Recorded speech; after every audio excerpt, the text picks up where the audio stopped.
On Christmas Day, 2008,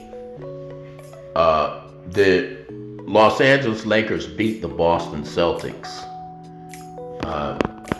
92 to 83. And this was obviously the Kobe and Powell Lakers.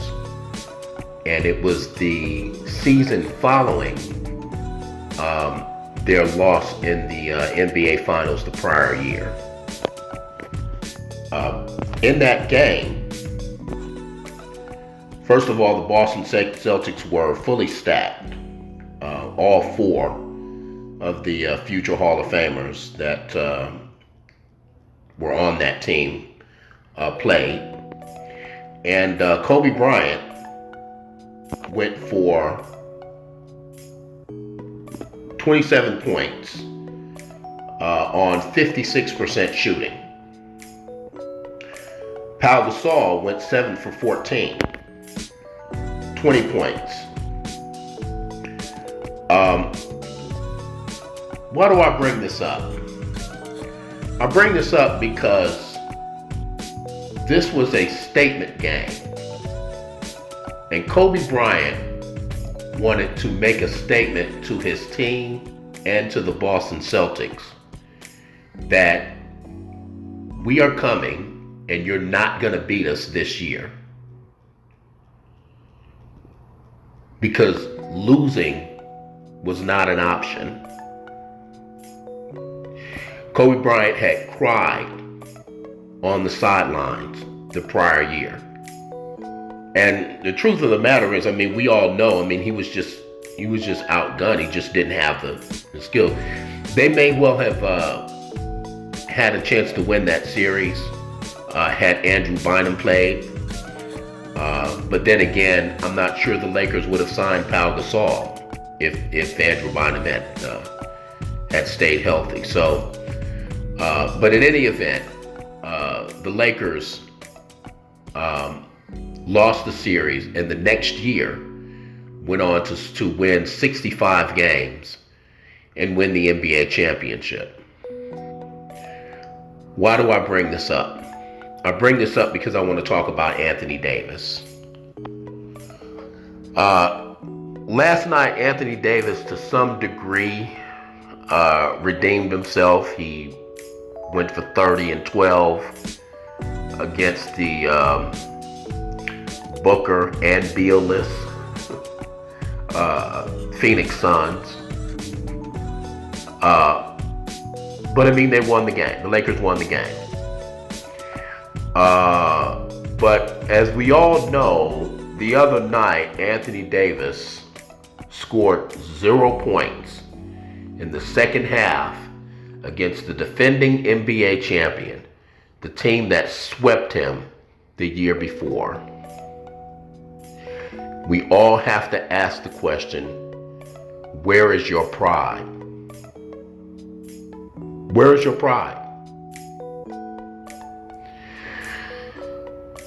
We all know AD's talent. Personally, I believe he was the best player in the league in the year 2020 for the bubble championship. I think he was the best player in the league that year. I think he paced the Lakers. You know what a big fan I am of defense.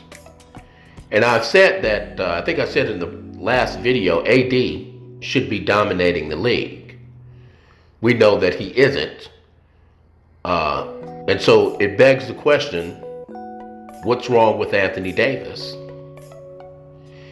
And it's a complicated question, and all I can really do is speculate, But I suspect that what is wrong with Anthony Davis is that having come up under LeBron James's wing, Anthony Davis has taken on LeBron's personality, his basketball personality. And what I mean by that is when we look at LeBron James and we see the athleticism and all of the accomplishments, those of us that are old enough to have seen Michael Jordan and have seen Kobe Bryant's entire career, we know that there's something missing. And what that is LeBron James, at the end of the day and in the final analysis, is okay with losing. And he has failed to turn Anthony Davis into a player that is not okay with losing. Anthony Davis is okay with losing. I'm not saying he wants to lose. LeBron doesn't want to lose.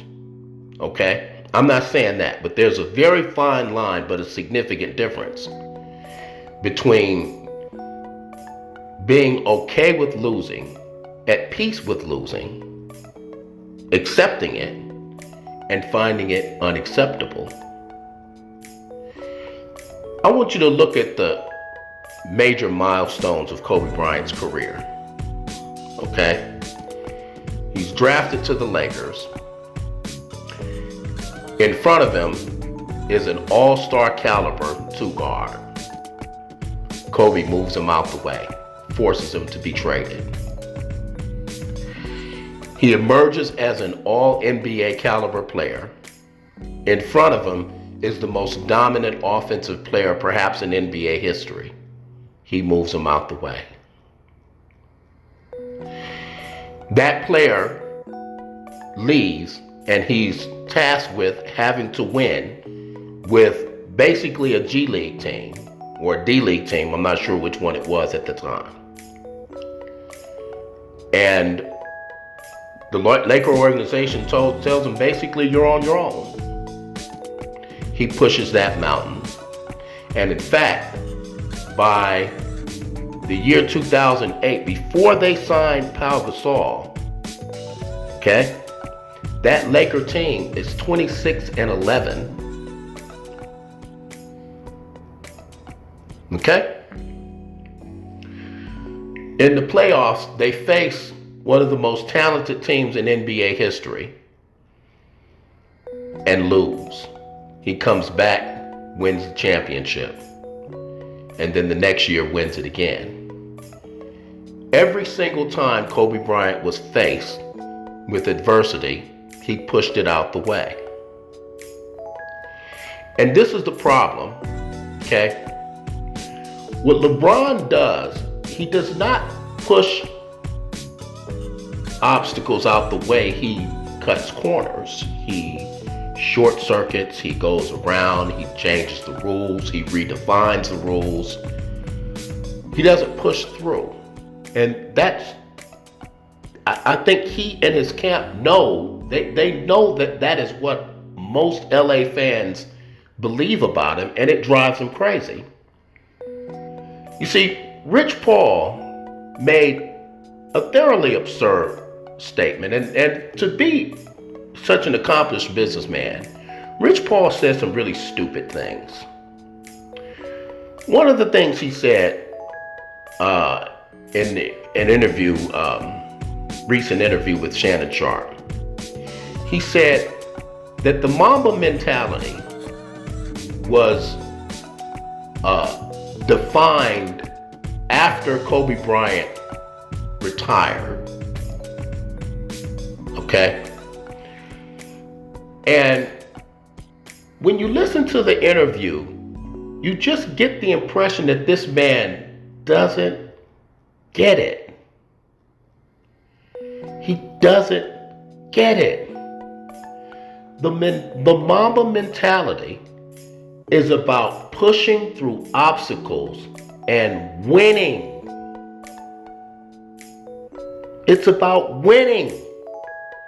It's about, it's a mentality, so it's applicable to life. It's about pushing through obstacles and winning. Pushing your body to the limit, your capabilities to the limit. And Rich Paul, in charge of $1 billion company, doesn't get it. because the LeBron orbit,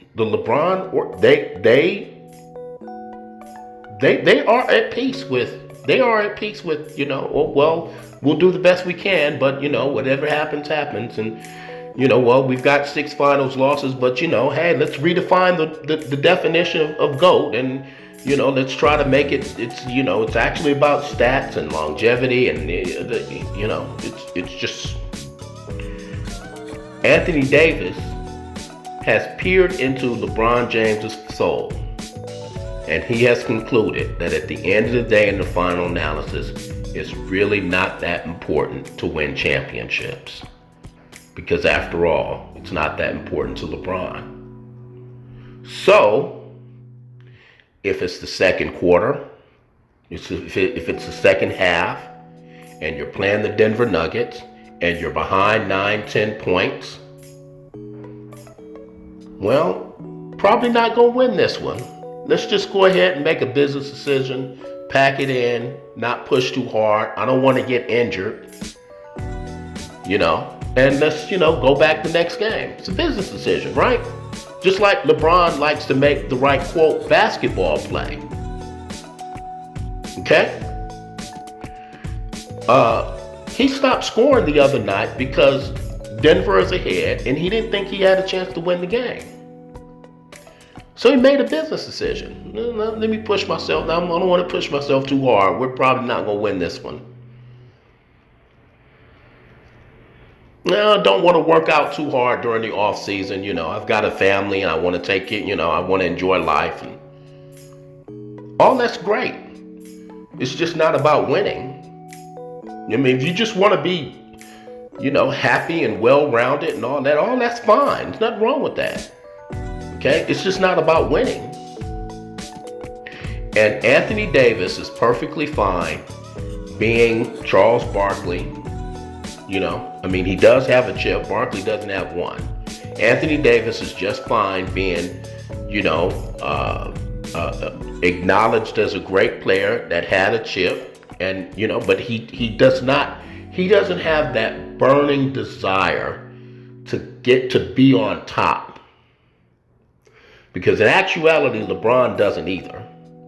LeBron just is sensitive to social pressure.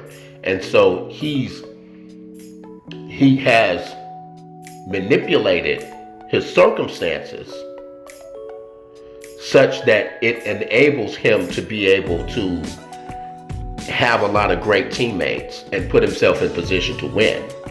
But deep down, LeBron James is okay. LeBron is okay with, look at him after one of his many playoff exits. Does he look bothered? Does he look bothered? LeBron is fine. LeBron is fine after he loses. He's gonna go home to the family and enjoy life, and So Anthony Davis is not going to accept responsibility for taking this franchise to another era of dynasty because it's not that important to him. And that's what's wrong with Anthony Davis. He didn't learn to lead because he's up under LeBron.